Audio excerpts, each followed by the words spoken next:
When my daughter's older, what I want her to know is that she's a fighter in a way that no one will understand. Meet Mackie Clark, a spunky toddler who keeps her parents on her toes, but it's been a long journey to get here. I was very excited. I always knew I wanted to have kids. I always knew I wanted to be a mom. And then fast forwarding to once we got married and wanted to grow our family, we had been trying to get pregnant for almost a year and a half. And so we had been through fertility treatments and were ironically actually taking a break from fertility treatment.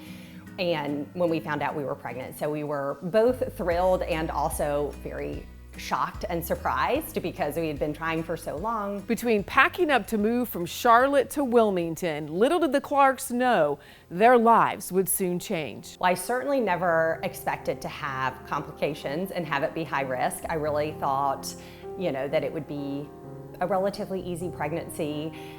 All the women in my family have had pretty easy pregnancies, exhaustion and fatigue, things like that. And a couple weeks after that, once I finally was able to establish care down here in Wilmington, was when we started to know that there were kind of some little things starting to pop up and at least gonna have a high risk, highly monitored pregnancy, but still didn't quite know that it was gonna be, didn't know that it was gonna turn out to be what it was. When we found out this was gonna be different, we had just gone in for a normal check-in.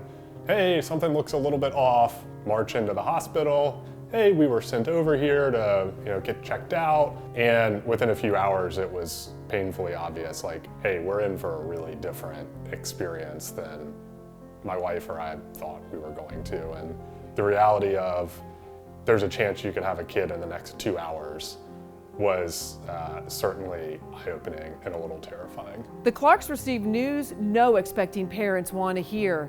Their pregnancy is high risk. There are concerns for their unborn child and possible impacts on mom's health. Most of my thoughts were all around my daughter. We knew it was a little girl. As a about to be new father and seeing my wife going through the experience that she was going through, knowing that in a blink of an eye, your world could be completely different.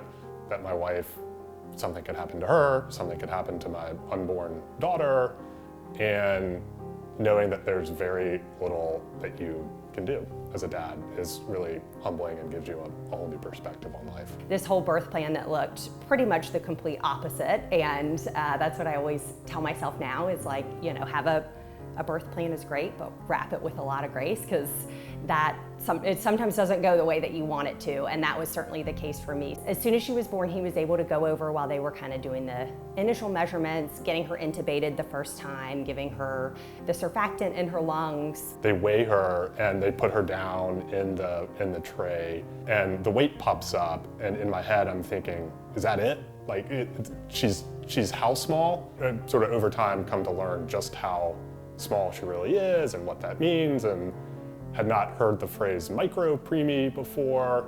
This poor baby is on so much life support, but I also was just so happy to finally be able to hold her and touch her for the first time. We often had days where we had really good days where you could tell she was making a lot of progress, and then the next day she would take 1 or 2 steps back.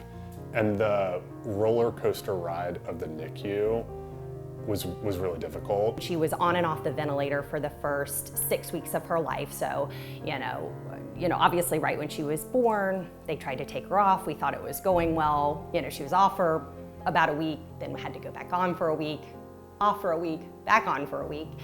And then she really, kind of that last time that we got her off the ventilator, she had a huge kind of like forward trajectory that, we talk about in the NICU. It's a roller coaster. After 105 days in the NICU, Mackie is ready to graduate, surprising her doctors, going home without the aid of oxygen or a feeding tube.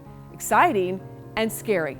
The Clarks ready to go home together to start their new chapter. That so often people think that discharge day from the NICU is like, yay, everything is great, you all get to move on with your lives. And while, yes, we were thrilled when that day happens, we celebrate her homecoming day every year, there have still been a lot of challenges and barriers and needs that she has had to meet. So she has seen a pulmonologist for her lungs. She's seen a neurologist for brain and brain development. She saw the NICU follow-up clinic. She has seen an eye doctor, an eye specialist for those retinas that took so long to kind of clear.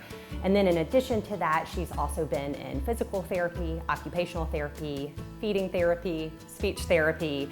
And so she was doing every single one of those, sometimes multiple a week, every single week since she has been home for the first 2 years of her life. So she finally has discharged from the eye doctor, the NICU follow-up clinic. We're thinking she's probably gonna discharge from some of her other specialties soon.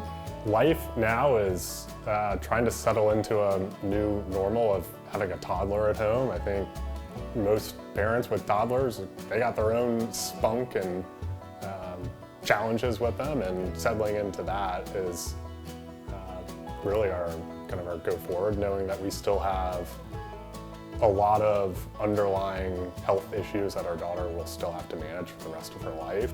The Clarks are settling into family life. Ellison, however, has learned due to complications she should not carry another pregnancy. This heartbreaking news fueling their passion to raise awareness.